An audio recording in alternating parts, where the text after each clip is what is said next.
Welcome back to the Whiskey Couch here in sunny South Africa. My name is GUSTAV MULLER and this is Whiskey Tasting and Food Pairing Review number 97. Like I said yesterday, this is always the highlight of my day, to do a bit of research and to put together this tasting and then to do the video for our YouTube channel. So today's whiskey is the Tullibardine 500 and quite impressive. The Tullibardine Distillery that did the entry-level Tullibardine Sovereign matured in first fill ex-Bourbon casks, and then they took some of that stock after they bottled the Sovereign, of course, and then they finished some of that stock in different wine casks, which then gave us the 225 and the 228 and the 500 sherry cask finish. And the 500 refers to the volume of the sherry butts that were used to finish this whiskey for an extra sort of 12 months after it spent some time in the first fill ex-Bourbon casks. So sherry cask finished, single malt from the Tullibardine Distillery, bottled at 43%, which I don't know if that is an international standard or if that is only for the South African market. 43%, I don't know if it's visible on the camera over there. And then a bit of information on the gift box. Tullibardine 500. It says here on the side, a drop of pure Highland gold. And then at the back here, sherry finished. Sherry casks come in various sizes. A hogshead contains 250 litres, while a butt holds 500 litres, which was then used for this whiskey. After a long maturation in ex-Bourbon casks, the Tullibardine 500 sherry finish was recast into 500 litre sherry butts for a further period of maturation. Good. So the end result, and I've poured the jam a little bit before I started the video to give it some time to settle in the glass. But the end result is a color sort of between burnished gold.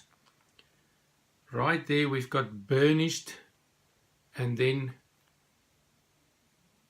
chestnut, and I would say it's sort of in between there, right in the middle of the color spectrum between burnished and chestnut.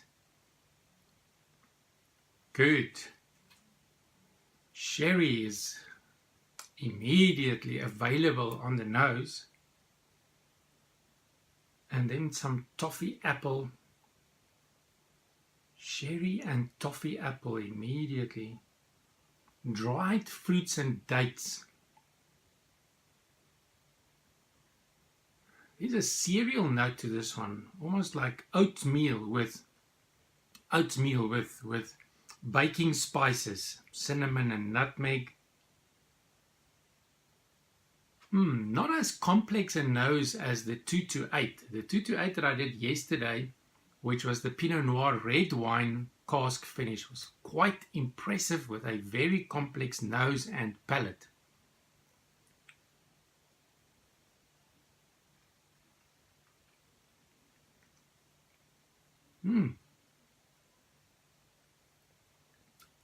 Oh, rich and full-bodied. The palate is more impressive than the nose. Rich, full-bodied, and that Tullibardine creaminess that coats your mouth. And the toffee apple is also on the palate. The toffee apple with sherry and dried grape. Bit of caramel as well.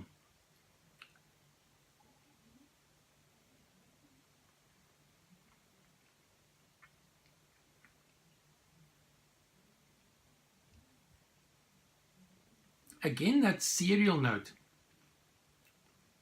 like oatmeal with some baking spices, and then tannins from the sherry casks with dark chocolate and a bit of oak spices, so quite spicy in the end. The finish My opinion, my experience is sort of a medium long finish. Caramelized dates and nuts on the finish. It develops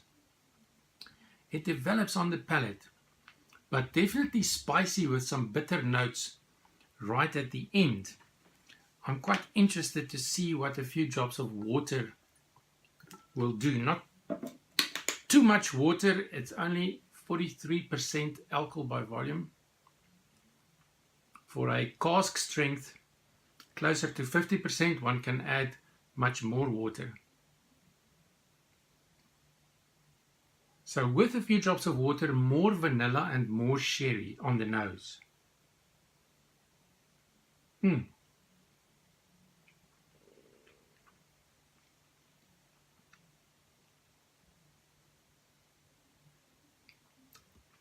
Same as yesterday with the 228. A few drops of water just gives you much more smoothness and creaminess. So very interesting there. The sherry cask influence is not that much. It's not overpowering. It's very delicate. So my summary would be rich and spicy and sweet. A wonderful combination, well integration of rich, spicy and sweet notes in the flavor profile. Quite impressive, but I must say the 225 and the 228, those two would be my favorites. The price around $60 in the US and around £41 in the UK, and in South Africa around 550 South African Rand. If you want to pair this sherry cask finish whiskey with a food snack, I would recommend that you connect with the chocolate flavors that's coming through, the fruit cake, the fruity flavors. So something like date balls, or a date biscuit, or even fruit cake or chocolate covered raisins will work quite well, or just simply dark chocolate. So the rich, spicy and sweet essence of this flavor profile of this whiskey lends itself to those kind of food pairings. So for today, I have chosen something quite interesting. It is a Dutch stroopwafel. And this is what it looks like. So it's 2 layers of pastry, Dutch stroopwafel pastry, and then in between a layer of caramel. So I am trying to connect with that cereal note and the sweet caramel note in the whiskey's flavor profile. Let's see if that works.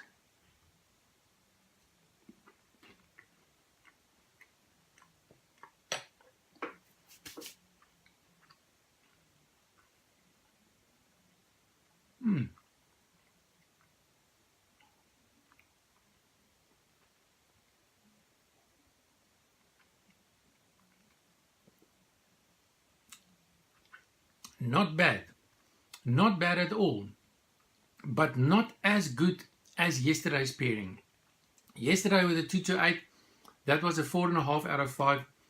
This one I would say like a 3.5 out of 5. It's a decent pairing, but not as good as yesterday's. Wonderful adventure. Thank you for watching. Remember to share this video with your friends, and I'll see you tomorrow for a new series that I'm starting, Slanger.